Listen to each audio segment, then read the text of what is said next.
All right, we'll be back from the break, and this is Smart Means Business. We go again by giving you information that matters in the world of business. And if you want to learn more about business ideas, definitely this is the channel you have to be watching or tuned to 24/7. Now, there are also vast opportunities that arise by you engaging in business ideas and opportunities. Speaking of which, investment. Now, investment is becoming easier in this day and age with the use of your smartphone. Now, Zabo is here for you if you want to invest in bonds and securities easily and affordably. You can dial *292# the MTN subscribers, and then you can follow the prompts to go out there and invest in any security. It depends on the securities or the bonds, and you can set a time for how long you want to invest in these bonds. It can be 2 to 3 years, 2 to 4 years, 3 to 6 years with Zabo, powered by Alltex East Africa. And there you can invest in these securities and the bonds. Your money, your future, says Zabo. So it will be easier for you to invest your money somewhere. Save, but while investing with Zabo. And that way, the opportunities are many for you as any other investor or any other business-minded person. Well, back here to informing and driving your business, let's get more from the SMB Insight. And today's SMB Insight, we look at the urbanization of Jinja City, which is one of the few cities we have in the country. Now, Jinja City, in the eastern part of Uganda, you've definitely got to realize some people do call it Stone City. That is a direct abbreviation of the word Jinja from Luganda. So when you look at that situation, it is one of the country's richest when it comes to the tourism attraction sites. And that is exactly where we draw the comparison of Jinja and other tour sites. Well, speaking of which, the urbanization of the city also is supposed to be put as priority. And in here, with the SMB Insight, we go deeper in understanding the urbanization and what are the challenges facing it. This is Dr. Batua Timothy Lusala, Member of Parliament, Jinja West Constituency, FDC, and the Shadow Minister of Health. Yeah, Jinja as a city, first and foremost, it existed as a town and an industrial town of Uganda. It had so many structures which were supporting the industrial activity. It had an housing estate. It had a very good road network. It had security lighting system. It had a railway network extending up to various factories. It had a proper drainage system, very good pipe to water. But most of those things have run old and they need to be rehabilitated, some replaced. So for the road network, it has been USMID project that is now almost closing. It came in Jinja to support Jinja as a municipality. Jinja has transitioned, is now a city. So we do believe that another intervention will come that supports the city because it's now big. Jinja has tripled in size, if not even much more than that. The population is big. So it's now facing challenges of a city, challenges to do with high crime rate. So we need security lighting, we need street lighting. It has a very good tourism potential by virtue of the source of the Nile. So we need government to come in and support us with, infrastructure that supports tourism. We already have one government hotel, that is Crested Crane Hotel. And we do believe that government should construct more facilities to support tourism, areas where tourists can go for swimming, areas that can support nightlife. We know tourists like nightlife. These areas, these facilities that we are urging government to set up, facilities that allude to urbanization, and knowing that government doesn't do business, we do suggest that at a future date, government can always privatize these facilities, but we know it's only government that is good at investing and setting up such facilities. So we want a total rehabilitation of these support structures. and a setup of signature buildings, like the way we see in other cities, international cities that tourists visit. Iconic buildings where one can take a photo and everybody gets to know that this person must have been in Jinja. So we need a museum. We need activities whereby when a tourist comes to visit the source of the Nile, instead of the tourist going back with all the money he has come with to spend as a tourist, knowing that a tourist is a tourist, we need activities that actually tap some of the money in this tourist's pocket. So a museum is very strategic. Places that support nightlife are very strategic. Hotels that give affordable rooms that are to the standards acceptable by tourists are very key. Which investments could be, far stretched for the original people in Jinja, where government can easily come in and really help. So we do ask for government support in those areas.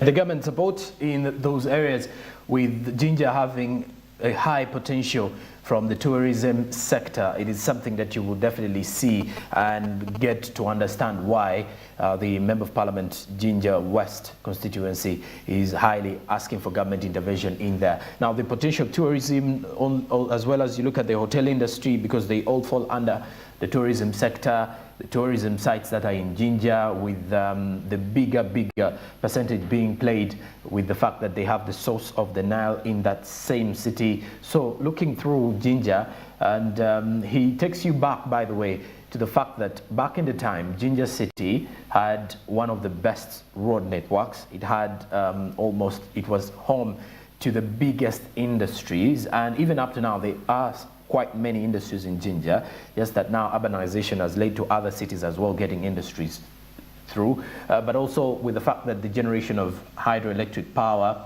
started from that same center, you get to realize how important Jinja has been to the urban development of Uganda, and why government needs to push in and definitely help the people in Jinja, help the policymakers in there, help the leaders, the mayors, look at the MPs. And of course, we shall definitely see Jinja City getting back to one of the biggest cities like it was back in the time during the colonial days and the post-colonial era, that is post-independence era. And of course, speaking of the fact that Uganda will be marking 60 years of independence, Jinja is one of those cities that we look back at to see where Uganda's general urbanization and infrastructure development started from, because that, by the time Jinja was more developed than most of the cities besides Kampala and then the rest. So, but the other challenges that they're actually facing need government intervention. Okay, now besides that, we are getting a response from President Yoweri Museveni in regards to the East African crude oil pipeline project, responding to the European Union. This has been creating some huge debate on social media in regards to whether Uganda will successfully continue with the EACOP or not. Let's have more of this one. These people are insufferable. You need to control yourself not to explode. So shallow, so egocentric, so wrong, that they think they know everything, broadcast their ignorance all over the place. But they should calm down.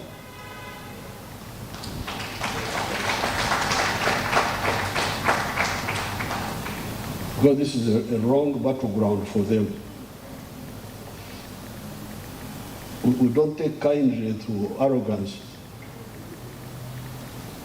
That's why we spent so many years sorting out issues with arrogant people. So the plan will be implemented according to schedule.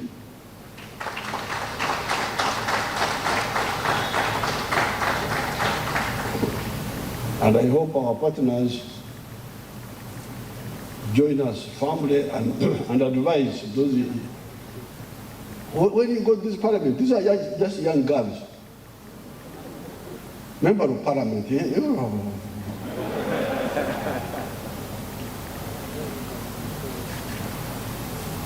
You are lecturing me what to do in Uganda, you young girl. I met them, those young girls, when I went there.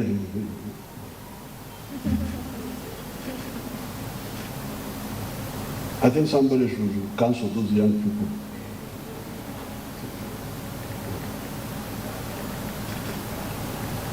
Now the green movement in the world, is good. Because definitely the carbon dioxide, because in 1961, when I came from the middle school to the senior high school, our first lesson was air. That air was 78% nitrogen, 21% oxygen, then something small about carbon dioxide. Now, it seems that the percentage of carbon dioxide is increasing because of too much emission. So it's good that, and that one is causing a lot of problems, as you can see. In London, on one of those days, the temperatures were 41 something degrees centigrade. You can imagine London. So it's very dangerous. So it's good to think about the environment. But as the minister said,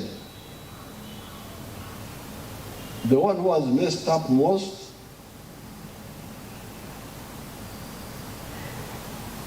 Yasoko Korongosa.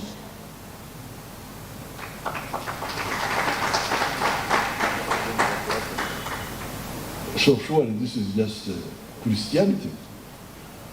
The one who has done most damage, you start. I am also coming, but you start. Because you have done more damage. But, and I don't think our additional damage is so big.